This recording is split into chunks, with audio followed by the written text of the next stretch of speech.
Est-ce que le bien l'emporte toujours? Je vous envoie mes meilleures salutations. Merci d'être venu m'écouter.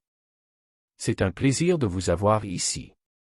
Aujourd'hui, j'aimerais parler d'un problème qui, de mon point de vue, est assez sérieux et cause beaucoup de souffrance à de nombreuses personnes qui, pleines d'espoir, pensent que les abus envers elles prendront fin, simplement parce que l'univers vous rend ce que vous donnez. Pour moi, c'est un concept très erroné, très New Age, et cela maintient les gens dans une mentalité de chien docile qui accepte tout ce qui se présente, peu importe à quel point c'est dur, cruel, abusif ou flagrant. On dit que si vous êtes capable de voir ou de percevoir des attributs, positifs ou négatifs, chez une autre personne ou un groupe de personnes, c'est parce qu'il y a aussi cet attribut ou cet ensemble d'attributs quelque part en vous. Si vous voyez en quelqu'un une grande bonté que vous admirez profondément, c'est parce que cette grande bonté existe aussi en vous. Si vous êtes capable de voir chez quelqu'un le plus sombre et le plus malveillant, c'est aussi, d'une certaine manière, parce que vous avez cette obscurité en vous. Je recommande de regarder la vidéo sur cette chaîne à propos de la lumière et de l'obscurité. Mais le fait que vous soyez capable de voir ces vertus ou ces défauts chez les autres ne signifie pas que ces choses définissent vos actions ou la façon dont vous voulez être avec les autres dans ce monde. Elles sont simplement là, et elles définissent l'être élargi et global que vous êtes vraiment. Depuis des plans supérieurs, le bien et le mal prennent d'autres significations. Bien que vous sachiez que je suis un grand défenseur de ce qui compte vraiment, ce sont vos valeurs et vos principes maintenant en étant qui vous êtes aujourd'hui, et agir d'une manière cohérente et conforme à ces valeurs et à cette éthique. Toi, englobant tout ce que tu es capable de reconnaître chez les autres, et celui qui décide ce que tu veux devenir, ce que tu veux être et qui tu veux être. Comme l'a dit Jordan Peterson, et aussi la petite Sophia ici, il est plus vertueux d'être un monstre et de se contrôler que d'être un mignon petit lapin qui ne sait que se faire manger. Maintenant, ayant compris cela, j'en parle parce que parfois nous avons aussi tendance à vouloir croire que les gens ne sont pas si mauvais. Associez cela au concept, qui est bien sûr vrai, que le bien et le mal sont relatifs et que ces personnes ne pensent pas être régressives, imposant un abus et le concept que tout est une question de perspective, et c'est ainsi. Et nous avons une situation extrêmement pratique et parfaite pour que, finalement, ce soit les personnes ayant l'attitude la plus autoritaire et agressive et les moins respectueuses qui contrôleront toujours ou limiteront la perception, les actions et les circonstances des personnes les plus gentilles, les plus respectueuses et humbles. Comme l'a dit la reine Alénine de Témer un jour, ceux qui ont une agressivité totale plus grande seront ceux qui imposeront leurs règles aux plus pacifiques.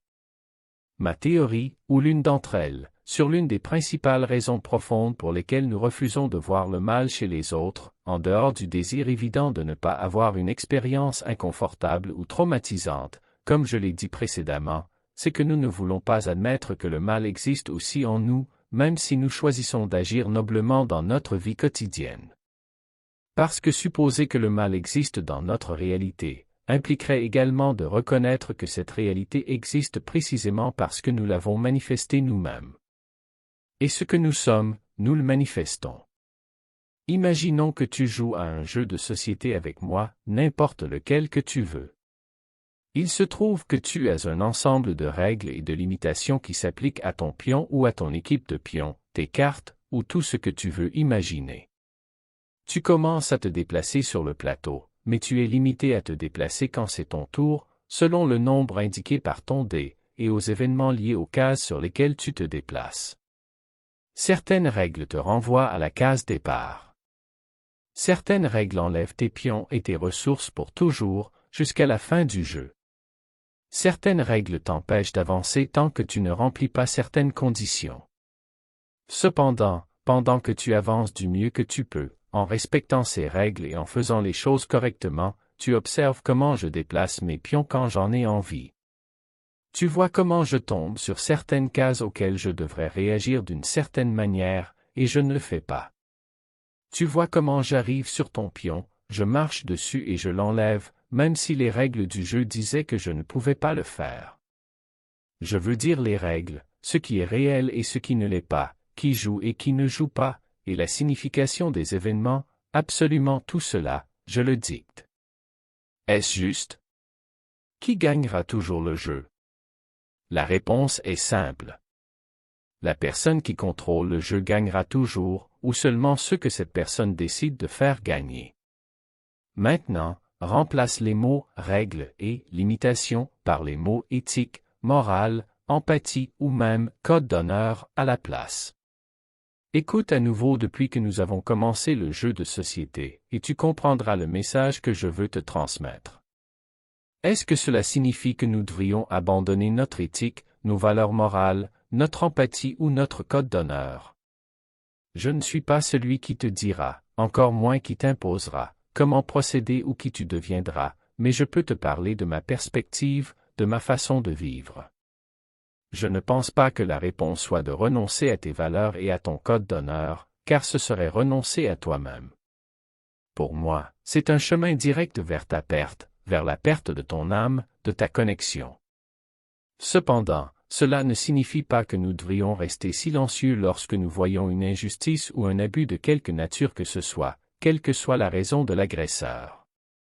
De mon point de vue, il est facile d'utiliser l'argument que tout est une question de perspective, ou l'argument que tout est fait pour le bien de quelqu'un, ou pour ton propre bien, comme un outil facile de contrôle mental et de manipulation de la perception et des circonstances pour ces personnes qui détiennent la clé pour mettre fin à ce jeu macabre, dont la partie abusive se déroule sans règles ni limites et au détriment de la souffrance des autres.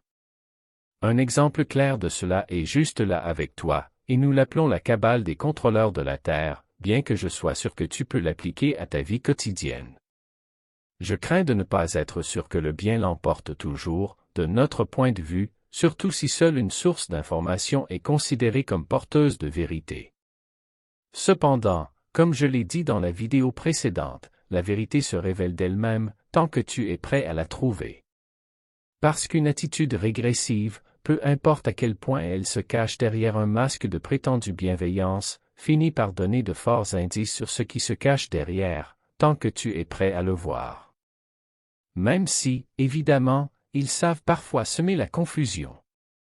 Tu dois être ouvert pour entendre et comprendre toutes les parties possibles. Ce qui englobe ce que vous souhaitez découvrir, et soyez prêt à affronter quoi que ce soit, et à intégrer le fait que cela existe et ne doit pas vous définir ou signifier que vous avez fait quelque chose de mal. Agissez avec noblesse, empathie et selon votre code d'honneur. Ne perdez jamais cela et faites toujours ressortir la meilleure version de vous-même chaque fois que vous en avez l'occasion. Mais ne tendez pas l'autre joue. Ne les laissez pas vous blesser à leur guise, ou les laisser contrôler votre destin et vos circonstances, ou ceux qui vous tiennent vraiment à cœur, sous prétexte que c'est pour le bien commun ou parce que c'est de votre faute. Tout arrive pour une raison, oui, et nous créons notre histoire, oui, mais c'est vous et vous seuls qui décidez comment cette histoire se terminera, et quel chemin vous choisirez de prendre. N'oubliez pas d'écouter votre cœur, qui refuse parfois de voir le mal, mais c'est souvent qu'il est là.